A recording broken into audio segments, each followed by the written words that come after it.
All righty. We are live. Let's go. We're Sweet. back, baby. We're back. Welcome back to episode 2 of Market Movers. We are the Lender Avengers. And we need theme I mean, music. I feel like we need We do need theme music. Okay. Yeah, I feel like we need some kind of like sound effect there, but that's just me.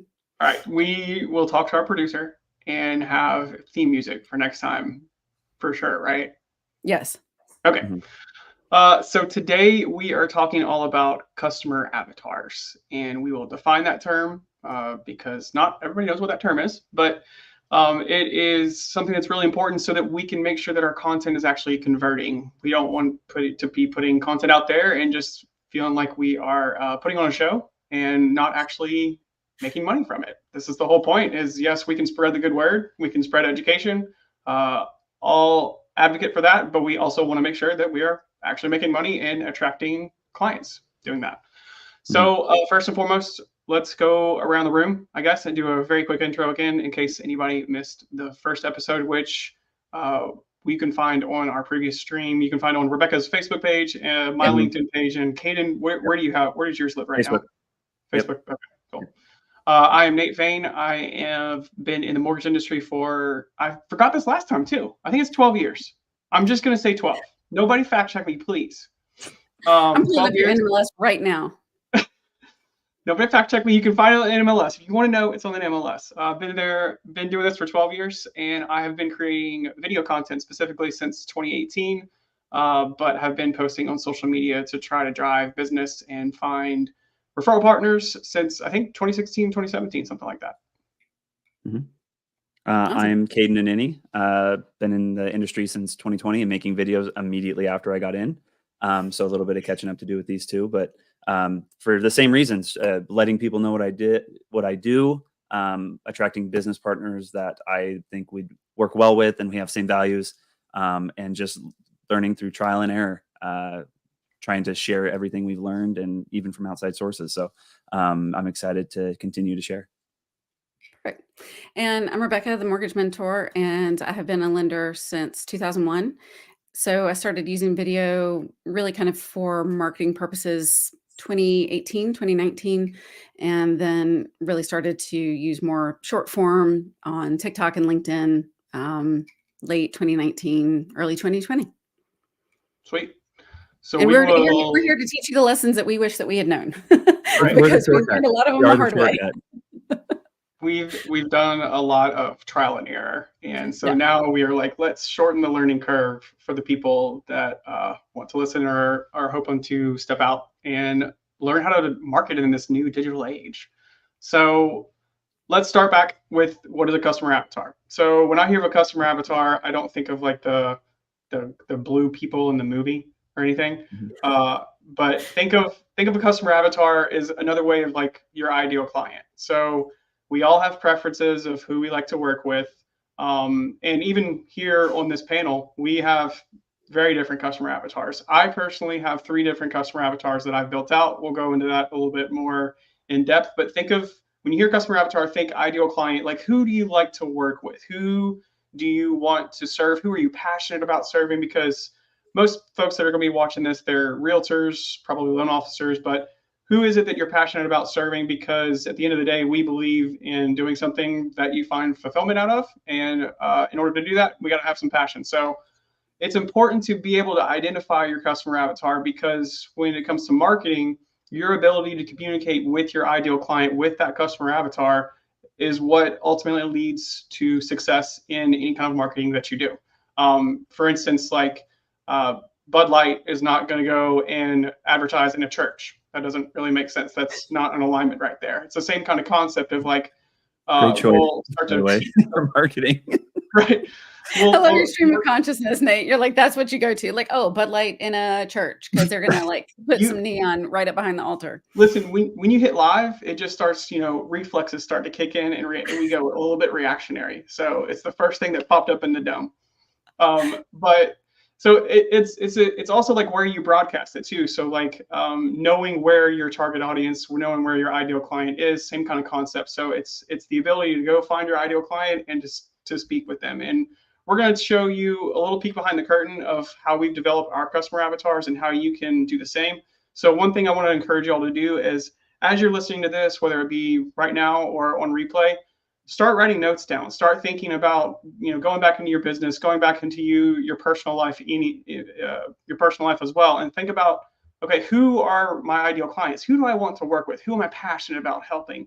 And then take some notes under it as we do this exercise with you, and so that you can then go back and take some actual action and improve your marketing along the way.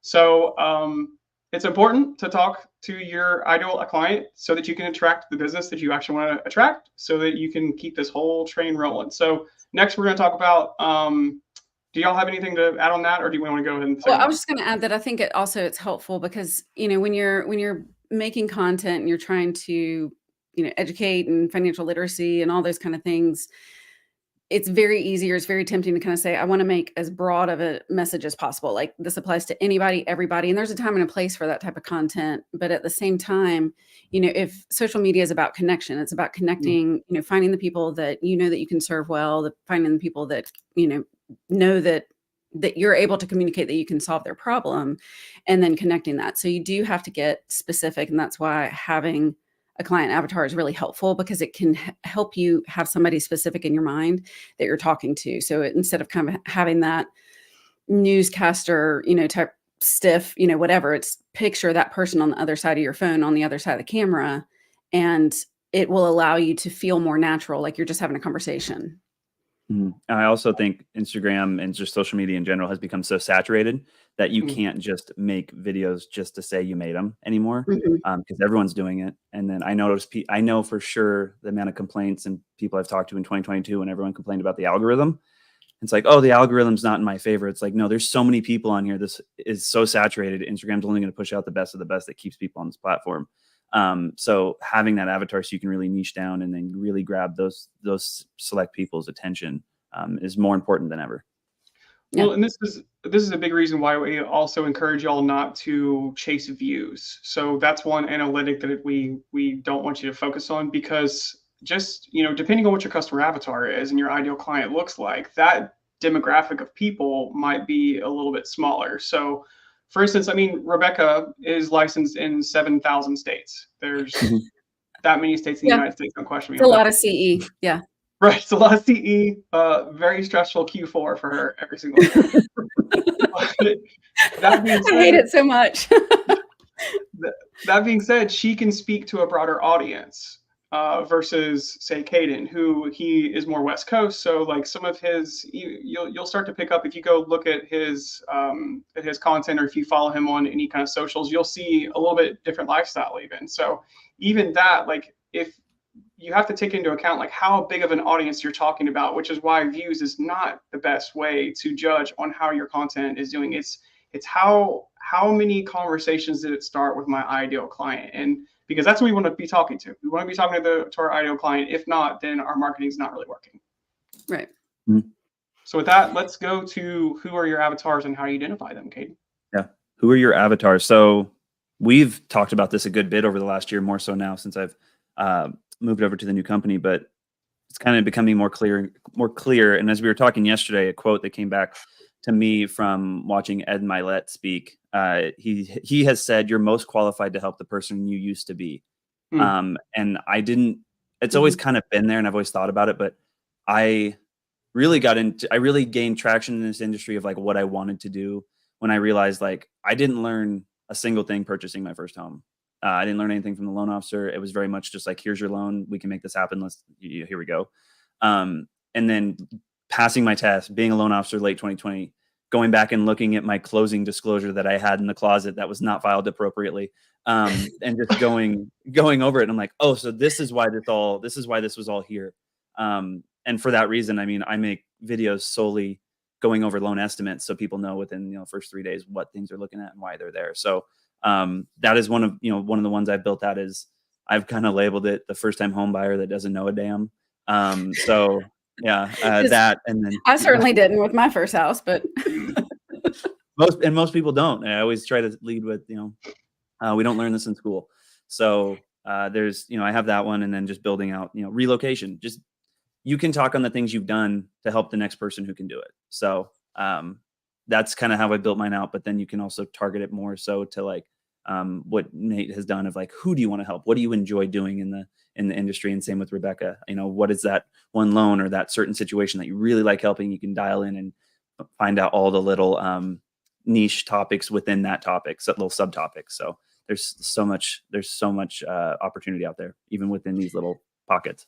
Well, maybe we can talk a little bit about who, because sometimes, and I've told people this too, if you kind of get hung up on the word avatar, think about persona, right? Like, Mhm. so it's just interchangeable. It just means, you know, who's this person that's kind of going to be in the situation. So sometimes it might be about a life situation and it might be about a loan type. So Nate, why don't you talk a little bit about some of your avatars and how how you figured out that that was your, your niche, your clients that you really enjoyed working with.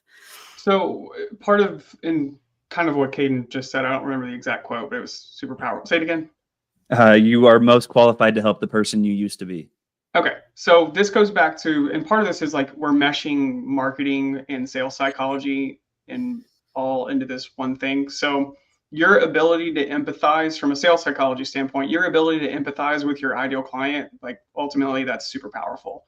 It's natural for us to be able to empathize with whoever we've already lived through whatever they're going through.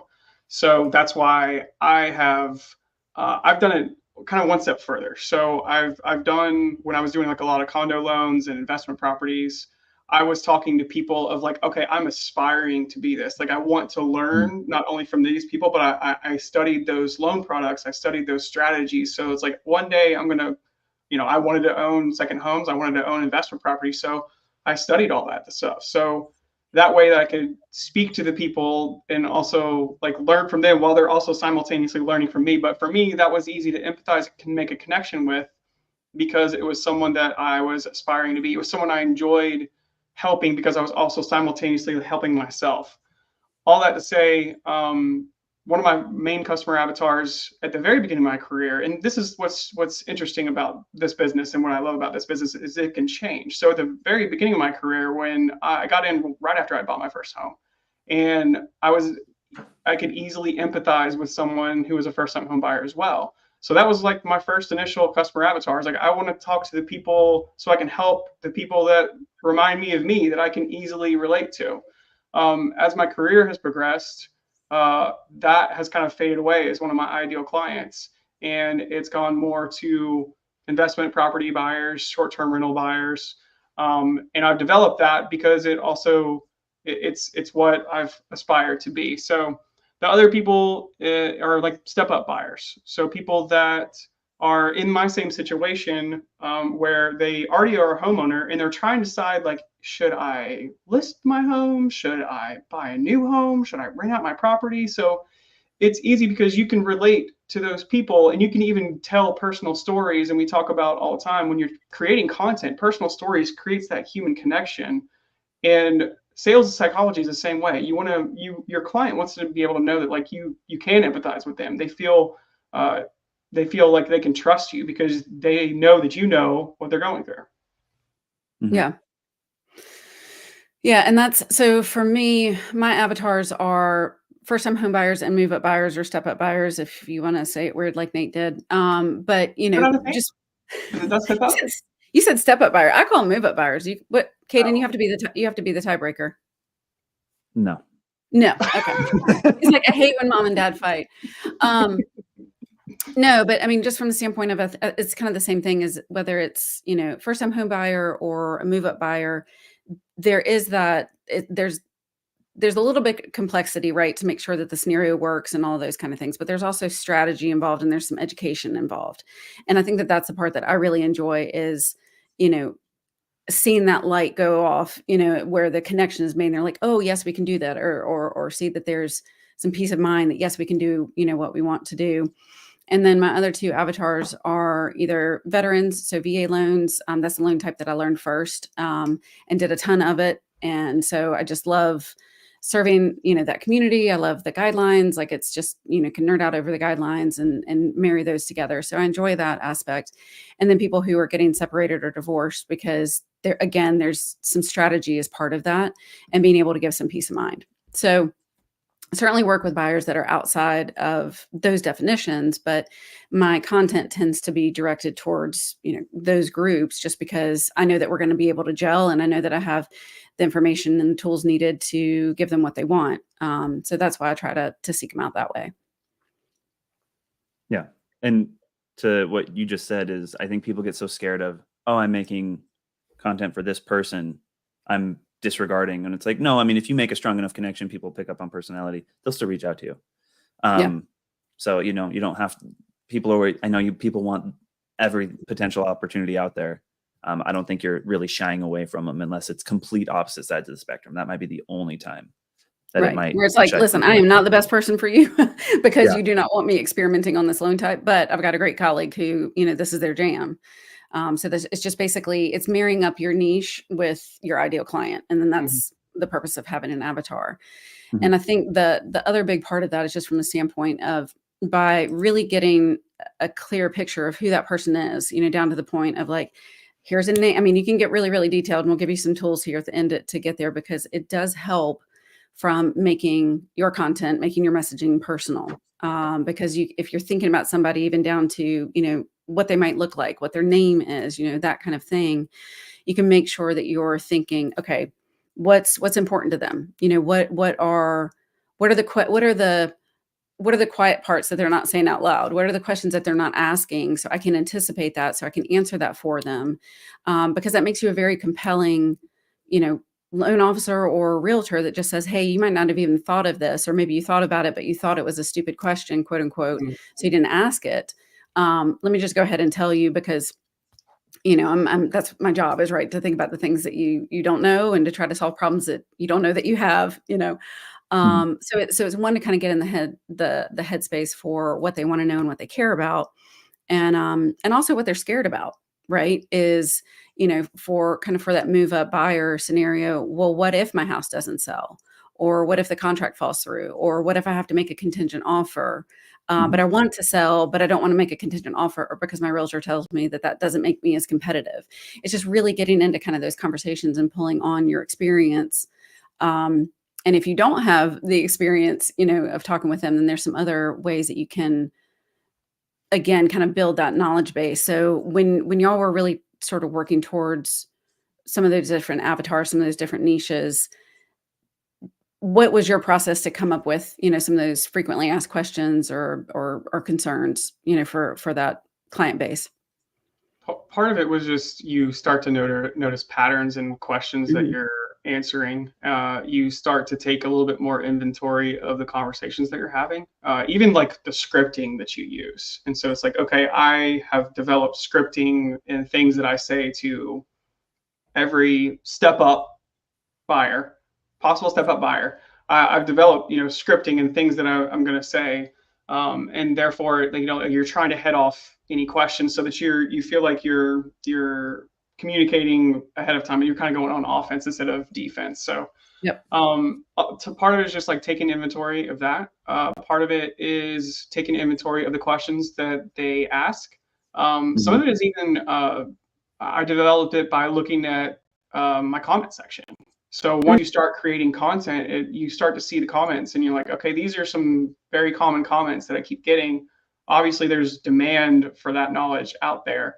I also looked like at Google Trends, and so you could see what people were actually searching for, and crafting a message, crafting some content around that too. So it's all about finding the demand, like what is it that people want to know, and then making sure that it's something that like your customer avatar wants to know. Because going back to Rebecca, like I don't love working with people that are getting separated or divorced. I like to take all emotion out of any transaction, and I find that the emotions run hot in that situation.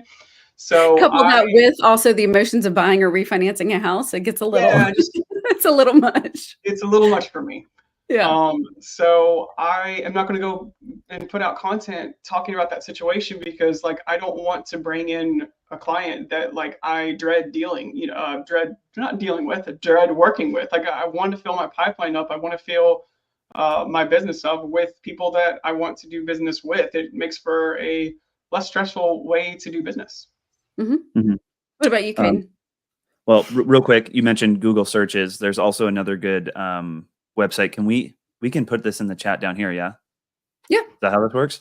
Yeah. Answer the Public. I'll throw it up here when I'm done Mhm. talking. But Yeah. answerthepublic.com. I've listened to Neil Patel speak, and he took over that and has turned it into something that it's much better now. So that's always a good one. You get like 3 or 5 searches a day, and you literally Mhm. see what's popping up most just from a couple keywords. So utilize that one. And then I do something similar as Nate, and I've started doing it for my videos and tried to share this with as many business partners and people making content as well. As I try to just take a step back from every call, maybe not initially in the moment, but whenever I'm like able to think back, I go, okay, who was that person? And what was one unique question that they asked? Mhm. Because one, it can turn into a video, but secondly, it stays top of mind of like, what are these one-off questions that he's not like, that person's not going to have. That's not the last time I'm going to hear that question from this Mhm. kind of scenario. Mhm. First-time home buyer who potentially looking 9 months out. Those common questions are going to keep coming up. So that's Mhm. the main way I kind of keep inventory of what I'm expected, questions I'm expecting. And then if I don't get it, then to your point, I can kind of allude to it and then maybe even just ask the question point blank. And sometimes I'm like, I get the answer of, I hadn't thought about that. Good question. And then it gets their Mhm. brain going Mhm. and start thinking about, because I'm notorious for thinking of steps 2 and 3 for somebody. And I warn them of that. Yeah. Well, and that's the difference, right, of being truly a consultant, being an advisor, delivering a higher level of service versus just being an order taker, or Mhm. saying, "Hey, this is what I want to do." And it's like, we can absolutely do that, no problem. Have you also thought about this, which might actually give you some more flexibility or, more money in your pocket or whatever. And to be able to customize that to, what their scenario is. Mhm. Well, and when think about like when we were in school and the teacher was always like, "There's no such thing as a dumb question. If you have a question, chances are somebody else has that question." So it's the same Mhm. energy, it's the same mentality of like, okay, if someone asked me that question, if a client asked me that question, chances are somebody else has that question, even if it's a question that you've never even asked before. It's like, okay, somebody else is probably thinking of that. So Yeah. and I think, especially like if you're in some kind of service related industry, I think we overestimate how much people know. So I'm talking specifically to realtors, insurance agents, loan officers that are watching this. A lot of times we overestimate what the clients know and like how little they know about the process. Mhm. So, and even sometimes when I get stuck, like I'll go and define like industry jargon, but I'll make sure that I'm catering it to whoever my customer avatar is. So like if I'm trying to get investment property deals, like I'm not going to talk about down payment assistance or whatever or DPA. Like, hey, so what is DPA? Like I'm not going to sit there and define that term if I don't want DPA funds. Mhm. Mhm. Yeah, I think that's a good point is that it's also that's why it's so helpful to your business to create content because people will comment, they'll comment with questions and you might think that they're silly or might think like, "Oh my gosh, I didn't even know that that was a thing that would be on somebody's mind." But that right there, does be able to give, it opens it up because somebody was brave enough to ask the question, other people are gonna Mhm. wanna know it as well. We had a good question from Corey. Are you using? Because I think are we good? Can we do Q&A and then because we're coming down Absolutely. to kinda last minutes. Are you using a service or process that helps you see if your content is getting to your target audience and driving relationships in business, or is it more a matter of looking at comments back on your post and feedback you get from clients? That's a great question. So talk a little bit about how you can use analytics. So part of it is studying the right analytics, but also I look at like the quality of the engagement. So like if I am putting out a piece of content and the comments are like, this is not what I was going for whatsoever. It's like I know that either it reached the wrong audience or like something in my messaging was incorrect. So the first thing that I do is like, okay, is this something that I could have done better? Did I introduce the video wrong? Did I explain it in a weird way? But if the comments Mhm, start to go south or if it like there's a lot of like confusion or anything, I start to go back and rewatch it and I try to think like, okay, how could I have said this differently? Like, what could I have said that maybe caused this confusion or made this comment section go sideways? Because mhm, obviously my target audience was not reached. That's the other mhm, thing that like, this is a quick side quest. But like, if you start to get troll comments or DMs or anything, that's okay because like part of it, part of the mentality you have to have, because you can't be scared of that, but the part of the mentality that you have to have is like, okay, like this video wasn't for you, and that's Mhm. okay. Mhm. So you can't that person is projecting their own life on your video comment section or your post comment section. So just because it doesn't relate to them doesn't mean that it doesn't relate to your actual ideal client. It just means that person commenting either missed the message. So okay, did you communicate it properly? Really, look at it, ask yourself that question, be truthful with yourself. Like, what could I have done better? Then Mhm. secondly, like, okay, no, I feel like I did a pretty good job on that. Secondly, like maybe that person is just projecting their own insecurity or their own life on your comment section, and like that's okay. Yeah. Mhm. Yeah, the amount of housing market crash comments I get, on something Any day sometimes not now. even. Yeah, yeah. Sorry, bud. Any day. I don't know. Yeah. Any day. Um, yeah. Well, we're gonna share to wrap up, we're gonna share something with you that we have just to help, give me 1 second. I'll get it here. Um, so because it can be, sometimes a little bit of a challenge to try to figure out like, okay, that sounds great, but like, all right, I know that you can come up with a couple sentences, but I really think that where we've seen success with this is being able to build it out as a full kind of fleshed out, as if this was a real person. So what this QR code takes you to is our client avatar generator. So it's basically there's some resources there to build out, 2 to 3, I think is great. Have 2 to 3 client avatars, get as specific as possible. And then whether it's literally, I mean, whether it's a video or even if it's just a static post, that it's something that you're writing on LinkedIn or, post that you're putting on Facebook or a caption on Instagram, whatever it is, um, keep those people in mind when you're creating that content, because you're going to be able to really get it dialed in. And the more specific that you can be, the higher likelihood that you're going to attract, again, your ideal client. So, do y'all have any other comments to wrap us up?